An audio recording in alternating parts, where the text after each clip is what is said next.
तो भाई इमेजिन करो क्या होता अगर यूजी इतादोरी एक नॉर्मल वेसल ना होता, बल्कि वो बॉर्न होता 6 आइज के साथ, वही डिवाइन एबिलिटी जो सिर्फ सातोरू गोजो के पास होती है। और इसी एक चेंज की वजह से पूरी स्टोरी एक कंप्लीटली डिफरेंट डायरेक्शन में शिफ्ट हो जाती है, क्योंकि इस बार यूजी सिर्फ स्ट्रांग नहीं बल्कि एक परफेक्ट परसेप्शन वाला सॉर्सरर बन जाता है।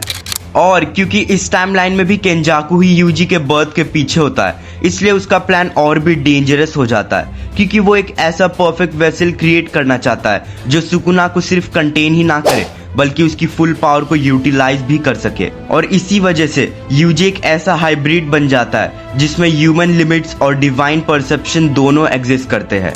और जैसे जैसे यूजी बड़ा होता है वैसे वैसे एक और शॉकिंग डायनामिक डेवलप होता है, जहाँ सातोरू गोजो उसे सिर्फ एक स्टूडेंट की तरह ट्रेन नहीं करता बल्कि अपने छोटे भाई की तरह प्रोटेक्ट भी करता है। और इसी बॉन्ड की वजह से यूजी का ग्रोथ और भी फास्ट हो जाता है, क्योंकि उसे डायरेक्टली दुनिया के स्ट्रॉन्गेस्ट सॉर्सरर से ट्रेनिंग मिल रही होती है। और क्योंकि यूजी के पास 6 आइज है, इसलिए वो कर्स एनर्जी को इतनी प्रिसीजन से देख और कंट्रोल कर पाता है कि वो बिना लिमिटलेस के भी एक टॉप टियर सॉर्सरर बन जाता है। और इसी जर्नी में वो ट्रेन करता है यूता ओकुत्सु के साथ, और धीरे धीरे दोनों एक पावरफुल डुओ बन जाते हैं जो हाई लेवल मिशंस हैंडल करने लगते हैं। और इसी पार्टनरशिप का सबसे बड़ा इम्पैक्ट तब दिखता है जब वो अर्ली स्टेज में ही गेतो को डिफीट कर देते हैं, जो ओरिजिनल टाइमलाइन में एक मेजर ट्रीट था, लेकिन इस टाइमलाइन में उसका आर्क जल्दी खत्म हो जाता है। और इसी एक इवेंट के चेंज होने से फ्यूचर का पूरा फ्लो शिफ्ट होने लगता है।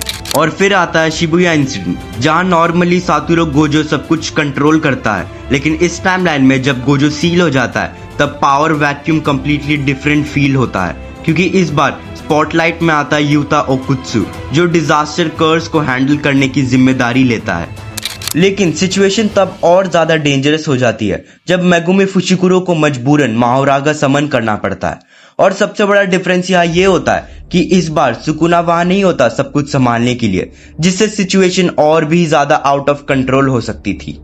और इसी क्रिटिकल मोमेंट पर एंट्री होती है यूजी की, जो अपनी 6 आइज परसेप्शन का यूज करके सिचुएशन को इंस्टेंटली एनालाइज करता है और बिना डीले के एक ऐसा मूव यूज करता है जो नॉर्मली सिर्फ गोजो से ही एक्सपेक्ट किया जाता है, होलो पर्पल। और जब यूजी माहोरागा को इस अटैक से डिस्ट्रॉय करता है तब सिर्फ एनिमीज ही नहीं बल्कि यूता ओकुत्सु भी शॉक हो जाता है, क्योंकि उसे रियलाइज होता है कि यूजी अब एक कंप्लीटली डिफरेंट लेवल में पहुंच चुका है। और इसी पॉइंट के बाद यूजी एक बोल्ड डिसीजन लेता है, जहां वो डिसाइड करता है कि वो डायरेक्टली केंजाकू को एलिमिनेट करेगा ताकि फ्यूचर में कोई और डिजास्टर ना हो। लेकिन यही डिसीजन एक अनएक्सपेक्टेड कॉन्सिक्वेंस क्रिएट करता है, क्योंकि जैसे यूजी केंजाकू को डिफीट करता है वैसे रियोमेन सुकुना का फुल अवेकिंग ट्रिगर्ड हो जाता है। और इस बार सिचुएशन और भी डेंजरस हो जाती है, क्योंकि सुकुना सिर्फ एक पावरफुल कर्स नहीं है बल्कि अब वो कंट्रोल ले लेता है एक ऐसे बॉडी का जिसमें 6 आइज भी एग्जिस्ट करता है। मतलब सुकुना और 6 आइज एक अनइमेजिनेबल लेवल का ट्रीट बन जाता है। और इसी वजह से फाइनल कन्फ्रंटेशन सेट होता है सातोरू गोजो वर्सेस सुकुना, जिसके अंदर यूजी अभी भी है, जहां दो सबसे पावरफुल बीइंग्स एक दूसरे के सामने खड़े होते हैं और उनकी फाइट पूरा बैटलफील्ड हिला देती है। लेकिन इस बार स्टोरी एक अनएक्सपेक्टेड डायरेक्शन लेती है, क्योंकि फाइनल बैटल सिर्फ फिजिकल वर्ल्ड में नहीं होती बल्कि यूजी के इनेट डोमेन के अंदर एक सोल बैटल स्टार्ट होती है, जहां एक साइड पे सुकुना होता है और दूसरी साइड पे यूजी। और इस इंटरनल फाइट में यूजी अपनी विल पावर और आइडेंटिटी के लिए लड़ता है, और फाइनली वो सुकुना को ओवरपावर करके अपने बॉडी का कंट्रोल वापस ले लेता है।